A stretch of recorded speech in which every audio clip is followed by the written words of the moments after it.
So hello everyone, welcome back to another video. তো খাদানের আমি একটা এখন রিসেন্ট টাইমে যেহেতু খাদানের প্রমোশন চলছে, খাদানের প্রমোশনের উপর কাজ চলছে, তো সেখানে আমরা দেবকে কিন্তু নানান জায়গায় ইন্টারভিউও দিতে দেখছি।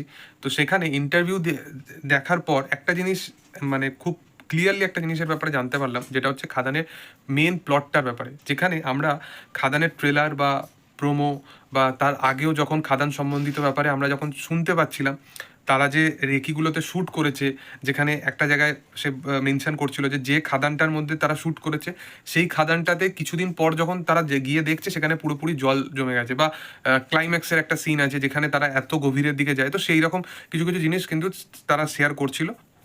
মেন যেটা তারা শেয়ার করেছে সেটা হচ্ছে যে খাদানের যে প্লটটা, যেটা আমরা সবসময় টিজার, ট্রেলার, প্রোমো প্রত্যেকটা জায়গায় কিন্তু আমরা দেখতে পাই, যেটা যে খাদানে দুটো ক্যারেক্টার দিয়ে প্লে করছে, এবং এটা কিন্তু অলমোস্ট কিন্তু প্রত্যেক জায়গায় জিনিসটা মানে ছড়িয়ে গেছে যে হ্যাঁ, খাদানে দুটো ক্যারেক্টার সে প্লে করছে, একটা ক্যারেক্টার বাবার হবে এবং একটা ক্যারেক্টার ছেলের হবে, এবং দুটো চরিত্রই আলাদা রকম। তাদের কিন্তু কিছু কিছু সিগনিফিকেন্ট যে যে মানে মুভগুলো, সেগুলো কিন্তু সিমিলার।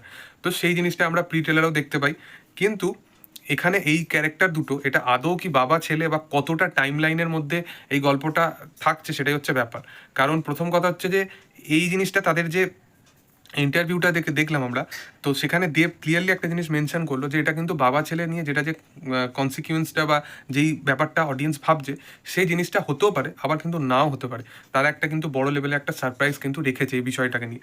তো হতে পারে সেই ক্যারেক্টারটাই হয়তো পরবর্তী টাইমে ফিরে এলো রিভেঞ্জ নেওয়ার জন্য। তো এরকম কিছু সামথিং হতে পারে, যেটা হয়তো দেবরাত ক্ষেত্রে ছিল। তো বোঝা মুশকিল সেটা কি অ্যাকচুয়ালি ওই প্লট বা টুইস্টটা, সেটা তো আমরা 20 তারিখ না এলে বুঝতে পারবো না। এবং সবথেকে যেটা সারপ্রাইজ ফ্যাক্ট যেটা ছিল, সেটা হচ্ছে যিশু সেনগুপ্তর যে চরিত্রটা, সেইটাও যে একটা চরিত্র থাকবে কি দুটো চরিত্র থাকবে, সেই ব্যাপারটাও কিন্তু আমরা এখনো জানি না। কারণ যিশু সেনগুপ্ত তার ইন্টারভিউয়ের মধ্যে ক্লিয়ারলি সে বলে যে তোমার কি মনে হয় যে আমি একটা ক্যারেক্টারই প্লে করছি?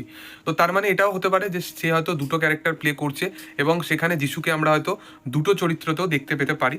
যাই হোক, দেখার যে এগুলো কি হয়, এবং 20 তারিখ না এলে আমরা বুঝতে পারবো না ক্লিয়ারলি যে কোন ক্যারেক্টারটা কি। কিন্তু আমার এটা বেশ ভালো লাগছে যে একটা ছবি, সেখানে শুধুমাত্র মাস ফিল্ম মানে যে ওভার হাইপ জিনিসপত্র দেখানো হবে, সেই জিনিসটাকে তারা মেনটেন কখনোই করেনি। তারা মোর দ্যান জিনিসটাকে রিয়েলিস্টিক রাখার চেষ্টা করেছে, যেটা তাদের গান বা পোস্টার বা প্রত্যেকটা জিনিসে কিন্তু আমরা দেখতে পাচ্ছি। এবার তুমি যদি আজকে, আমি কেন পুষ্পা 2 এর তারিফ করেছিলাম, যে পুষ্পা 2 তে যে সিকোয়েন্সটা ছিল, যেখানে আল্লু অর্জুন একদম অন্তিম সময়ে এসে তাকে যে ফাইটিং সিকোয়েন্সটা আমরা করতে দেখি, যেখানে তার হাত বাঁধা পা বাঁধা, ওই সিকোয়েন্সটা দেখে লিটারেলি ওখানে 5-10 মিনিট জাস্ট হাসি পায়। কিন্তু মানে এতটাই ক্রিন জিনিস ছিল, এবং পুষ্পা 2 এর থেকে ওইটা আমরা এক্সপেকটেশনও রাখি না। কিন্তু ব্যাপারটা হচ্ছে ওটা আল্লু অর্জুন ছাড়া কাউকে মানাতেও না। এই জিনিসটাই যদি আমরা অন্য কোনো বাংলা ছবির ক্ষেত্রে দেখি, সেখানে এত এত বড় একটা লেভেলের ছবি, সেটাকে অডিয়েন্স বিশালভাবে সেই ছবিটাকে মানে বলতে পারো এনজয় করছে, দেখছে। ছবিটা তো 1000 কোটি টাকার মতো বক্স অফিস কালেকশনও করে ফেলেছে।